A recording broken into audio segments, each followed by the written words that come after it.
CageCon doesn't exist without me. They can pay. Hold on. So you're a hero, huh? Men want to be me, women want to be with me. Nothing about this place makes sense. Round 1.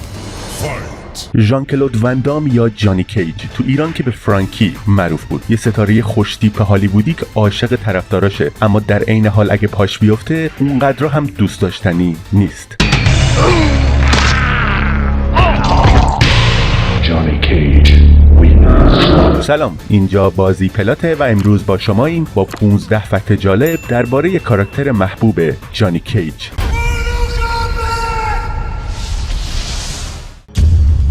در واقع قرار نبود در ابتدا کاراکتر جانی کیج تو بازی مورتال کامبت حضور داشته باشه. اد بون یعنی یکی از دو سازنده اصلی بازی میخواست ژان کلود وندام یعنی همون فرانکی رو تو بازی بذاره. حتی اصلا قرار بود اسم مورتال کامبت هم چیزی شبیه مورتال کامبت ژان کلود وندام باشه. وندام تو اون دوره تو اوج دوران حرفه‌ای خودش به سر میبرد، ولی ژان کلود وندام بنا به دلایلی حضور تو بازی مورتال کامبت رو قبول نکرد. واسه همین اد بون مجبور شد جانی کیج رو بسازه که در واقع یه نسخه ساختگی از ژان کلود وندامه. از اون طرف و تو اون سالها وندام فیلمی به نام رینگ خونین یا بلاد اسپورت بازی کرده بود که اسمش تو اون فیلم فرانکی بود و برای همین تو ایران اونو با نام فرانکی میشناسن. در واقع اینطوری شد که جانی کیج تو ایران هم با نام فرانکی معروف شد. یکی از حرکت‌های جالب جانی کیج تو سری مورتال کامبت اونیه که جانی کیج بعد اینکه پاشو 180 باز میکنه با مشت به جای حساس حریفش ضربه میزنه. نکته جالبش اینه که نمیتونین این حرکت رو روی کاراکترهای زن پیاده کنین. تو اولین فیلم مورتال کامبت جانی کیج با این حرکت گورو رو شکست میده. Alright. Let's dance.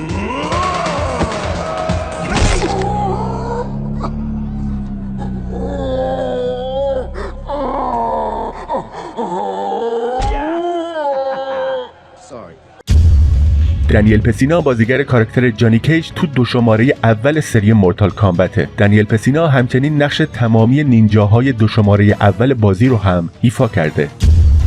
بازیگر جانی کیج تو اولین فیلم مورتال کامبت که سال 1995 منتشر شد لیندن اشبیه. جانی کیج تو اون فیلم با گورو و اسکورپین مبارزه میکنه. شاید یکی از جالب ترین قسمت های فیلم مبارزه جانی کیج با اسکورپینه که تو اون مبارزه اسکورپین میخواد فیتالیتی معروفش رو جانی کیج پیاده کنه.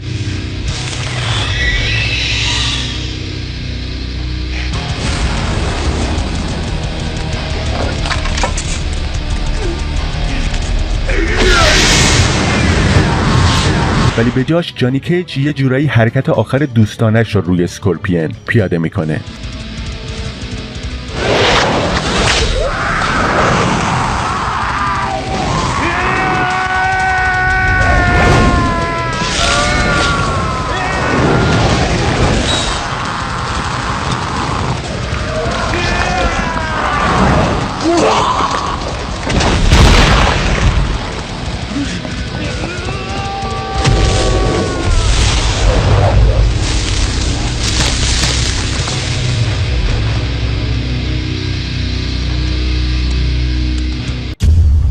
تو بازی مورتال کامبت اکس یه دیالوگ جالب بین جانی کیج و گورو وجود داره که جانی کیج میگه Johnny Cage, Don't you owe me some sunglasses?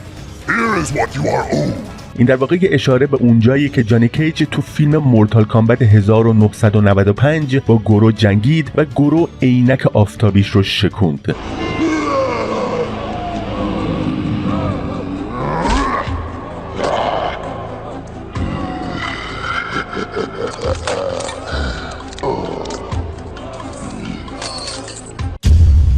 برای اجرای فینیشر آپرکات مرگبار جانی کیج تو بازی مورتال کامبت 2 نسخه سگا جنسیس باید چسبیده به حریف این دکمه ها رو به ترتیب بزنین: جلو جلو، پایین، بالا.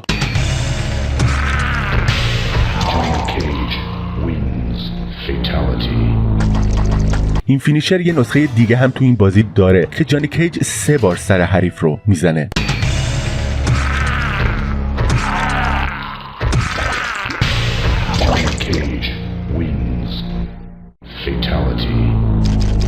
حالا چطوری 3 تا سر داره معلوم نیست. البته این فیتالیتی عجیب دوباره تو مورتال کامبت 11 به بازی برگشت.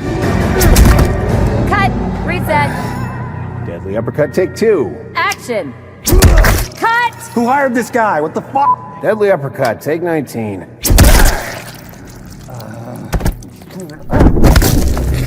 Fatality. Johnny Cage wins. فیتالیتی آپرکات مرگبار رو میشه تو تمام شماره های مورتال کامبت پیاده کرد.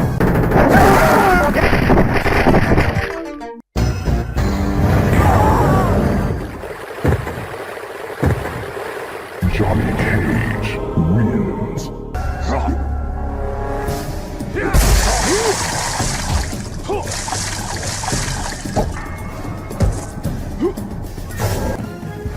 Watch this.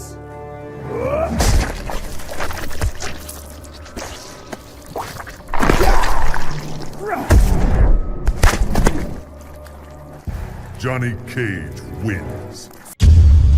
هالیوود ریپورتر در سال 2019 با دعوت از بازیگرهای دو شخصیت لو کنگ و جانی کیج تو اولین فیلم مورتال کامبت مصاحبه فان و جالبی ازشون گرفت. اونا حتی با همدیگه مورتال کامبت بازی کردن.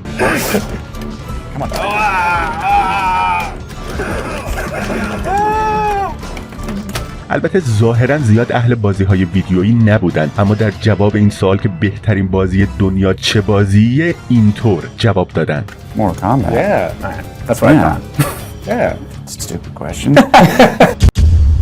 تو شماره های اول مورتال کامبت وقتی جانی کیج شادو کیک یا شادو آپرکات رو میزد رنگش سبز بود و برای بازیکن شماره 2 رنگش قرمز بود، ولی تو مورتال کامبت 9 این دو حرکت رو وقتی میزدین به خاطر اینکه جانی کیج مهارتاش بوست میشد رنگ این دو حرکت قرمز بود. اما تو مورتال کامبت اکس وقتی سلامتیش زیر 5 تا 10% باشه حرکت های ویژش قرمز میشن.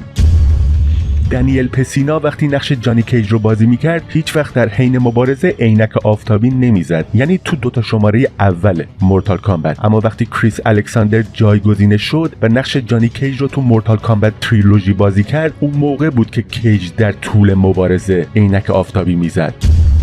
تو داستان‌های جدید مورتال کامبت سونیا و جانی کیج درست بعد از جنگ با دنیای جهنم یا ندررلم و شکست شیناک با هم دوست شدن و ازدواج کردن. اونا یه دختر به اسم کسی کیج دارن، اما بعدش از هم جدا شدن.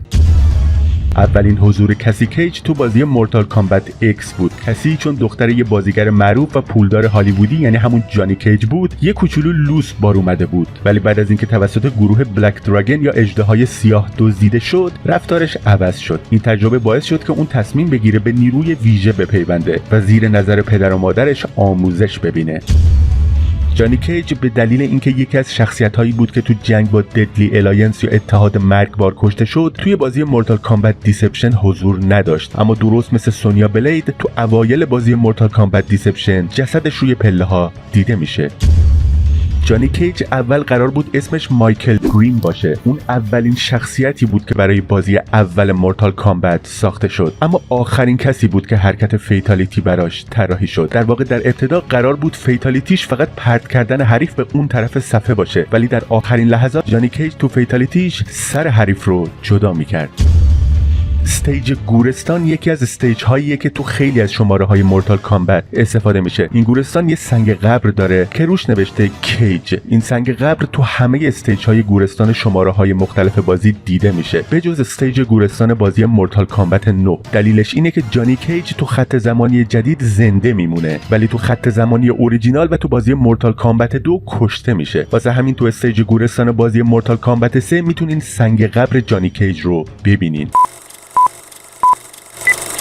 وحشت روانشناسانه. خیلیا با شنیدن این اصطلاح ناخودآگاه یاد سری بازی‌های سایلنت هیل میافتند. بازی‌هایی که ژانر جدیدی رو به دنیای بازی‌های ویدیویی اضافه کردند و زمینه‌ساز پیدایش بازی‌های زیادی در این سبک شدن. سلام، اینجا بازی پلاته و امروز با شماییم با 25 فکت جالب درباره بازی‌های سایلنت هیل.